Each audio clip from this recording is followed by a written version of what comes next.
Hi students, today we are discussing about respiration. So here what is respiration? We already know the respiration is an taking in oxygen and respiring out carbon dioxide. We'll just see here what they gave.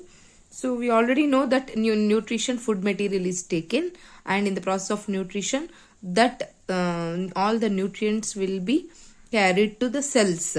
So and it provide energy for various life processes. So different diverse organisms, diverse means different organisms, do this in different ways. Some use oxygen, so some use oxygen to break down the glucose completely into carbon dioxide and water, and other organisms will use different pathways. So there are two types of respiration, as we know. In aerobic respiration, the respiration takes place in the presence of air or oxygen. In anaerobic respiration, the respiration that takes place in the absence of oxygen. In aerobic respiration, more energy is released compared to anaerobic respiration. In this, less energy compared to this. So like this, we will differentiate aerobic and anaerobic respiration. What is aerobic and anaerobic respiration? Let's see in detail.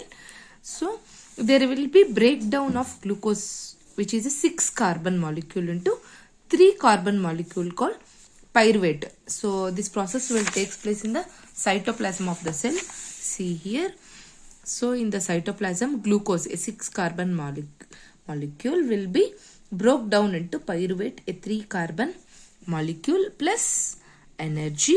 So this 3 carbon molecule pyruvate, in the absence of oxygen, when oxygen is not there in yeast, like in yeast, then it is broken down into ethanol, a 2 carbon molecule, carbon dioxide, and energy. And when there is presence of oxygen, like as in human beings, in mitochondria, we all know mitochondria is a powerhouse of the cell. In this, the oxygen will be released. So there will be breakdown of pyruvate into carbon dioxide, water, plus energy.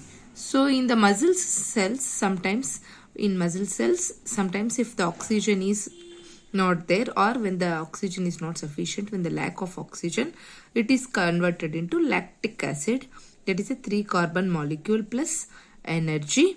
So because of this lactic acid, when it is built up in our muscles, we will get cramps in the muscles, we will get pain in the muscles. This sudden activity will cause us cramps. So the energy released during cellular respiration is immediately used to synthesize a molecule called ATP. So the whatever is the energy released in this process, in all this process, it is used for making a molecule called ATP, which is a fuel for all the activities in the cell. To do all the activities in the cell, it is used as a fuel. So what is ATP? ATP is adenosine triphosphate. It is an adenosine triphosphate.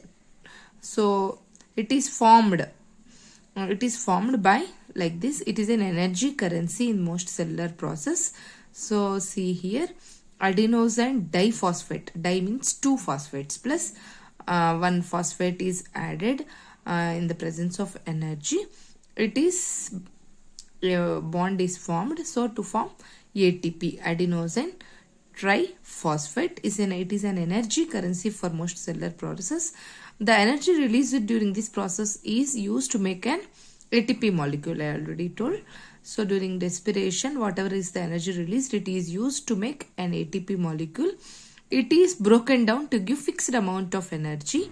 So for endothermic reactions which are taking place in the cell. What is endothermic process? What are exothermic and endothermic? Exothermic means release of energy. Endothermic means taking of energy. Means the activities which use energy to further reactions. So this is an endothermic process in the cell. They use the ATP to drive the reactions. Whatever are the reactions taking place in the cell which want energy, so which take energy, is endothermic process. In this time, the ATP is broken down to give energy to the cell to make that reactions. When the terminal phosphate linkage in ATP is broken using water, this terminal phosphate is broken down using water, the energy equivalent to 30.5 kilojoule mole is released. So how the battery will provide energy for different kinds of uses, like that it is used to obtain mechanical energy, like that. Similarly, ATP is also like a battery in our body. It can be used in the cells for the contraction of muscles, for protein synthesis, for nerve impulses, and all the other activities. This ATP is used. So next, aerobic respiration pathways depends on oxygen. We already know that it depends on oxygen. When the oxygen is not present, like in yeast, like this it happens. When lack of oxygen in our muscle cells, it broke down into lactic acids. When the presence of oxygen, carbon dioxide, water, and energy. So it depends on oxygen. When aerobic respiration in organisms need to ensure that there is sufficient intake of oxygen. When oxygen is sufficient, then aerobic respiration will takes place. We have seen the plants also exchange gases to stomata. Through stomata present in the lower base of the leaf, stomata are present. There the exchange of gases takes place, and the large intercellular spaces ensure that all the cells are in contact with air. They have very large intercellular spaces so that they will be contact in air, and carbon dioxide and oxygen which are exchanged by diffusion there only. So they can go into cells or away from them and out in the air. The direction of diffusion depends on the environmental conditions. How the diffusion takes place depends on the environmental conditions and the requirements of the plant also. At night, photosynthesis will not take. We also know that only during the sunlight photosynthesis takes place. At the night, no photosynthesis takes place. So carbon dioxide elimination is the major exchange activity taking place at the night. During day, carbon dioxide generated during respiration is used for photosynthesis, and night there is no carbon dioxide release during morning. In the night only there will be a exchange of gases. Instead, oxygen release is the major event at that time.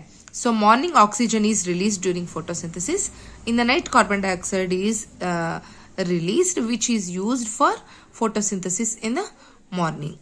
Then animals also have evolved different organs to take the oxygen for the environment and to get rid of carbon dioxide. We all know that terrestrial animals can breathe the oxygen in the atmosphere. Terrestrial animals means the animals which live on land can breathe the oxygen from the atmosphere, but the animals which live in water, they will use the oxygen present in the water, like fish. It will open through gills, it will take the oxygen from the water. So the amount of dissolved oxygen is fairly low compared to the oxygen in the air. So in water the oxygen level will be less compared to the oxygen in the air. So the rate of breathing in aquatic organisms will be very fast because very less oxygen is present in the water. It will breathe more times to get that oxygen. So compared to land, terrestrial organisms that live on land, the aquatic organisms means which live in water, they breathe more times fastly. So fishes take in water through their mouths and force it to pass into the gills. So fishes take the water to the mouth and it will force to pass into gills, where the dissolved oxygen present will take up by the blood. So in human beings, we will see how. We all know that air is taken through the nostrils. So the nose will have two nostrils, nasal passage. So from there the human beings will take the air. So the air will pass through nostrils, is filtered by the fine hairs that lie in the passage. So in the nasal there will be in the nostrils, inside the nostrils there will be fine hairs that will prevent the dust and other particles to pass into the nose. So it will filter there, and it is also lined with mucus which helps in this process. So from here the air passes into the throat and into the lung. Last it will reach into the lungs. Rings of cartilage are present in the throat. This ensures the air passage does not collapse. There will be rings. See here, rings of cartilage will be there. So from the nostrils the air will go. Where will go? Here it is filtered and it will come here in the trachea. There will be rings of cartilage so that air will be passed freely without collapsing, and it will reach into the lungs. So within the lungs, the passage again divides into very small and small tubes. See, in the lungs, the tubes, it is going to very small and small tubes. And it is finally terminated with a balloon-like structures at the end. They are called alveoli.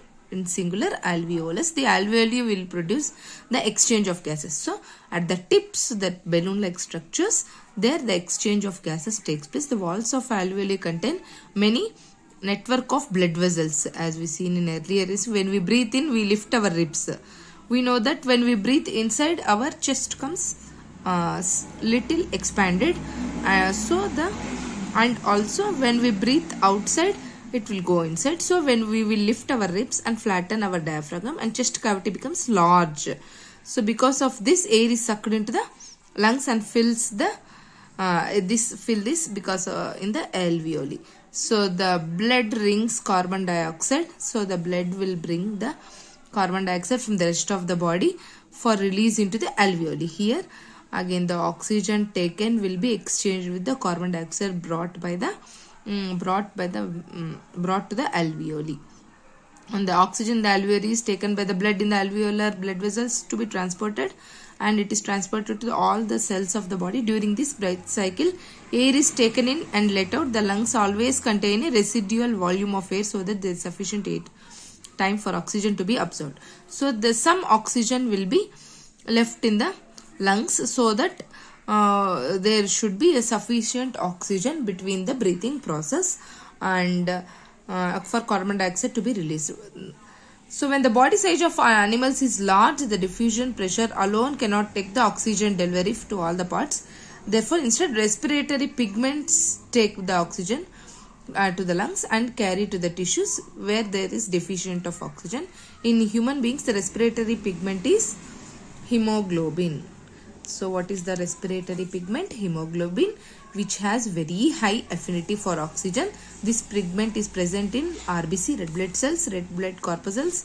Carbon dioxide is more soluble in water than oxygen. So hence it is mostly transported in dissolved form in the blood. So like this it is done. See here.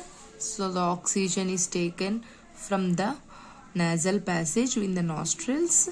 Here it is filtered and sent out through trachea, and the rings of cartilage will be there, and to the lungs where there are very fine tubes of structures, and at last it reached into the alveoli like bulb-like structures where there will be many blood vessels and carbon dioxide present.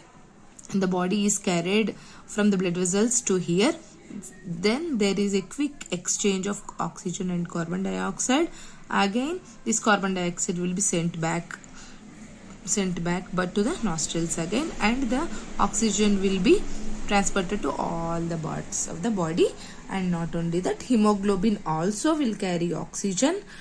In the red blood cells it will be there, and also carbon dioxide, which is very soluble in water, it is also transported from our blood. Like this the respiration will takes place. Thank you.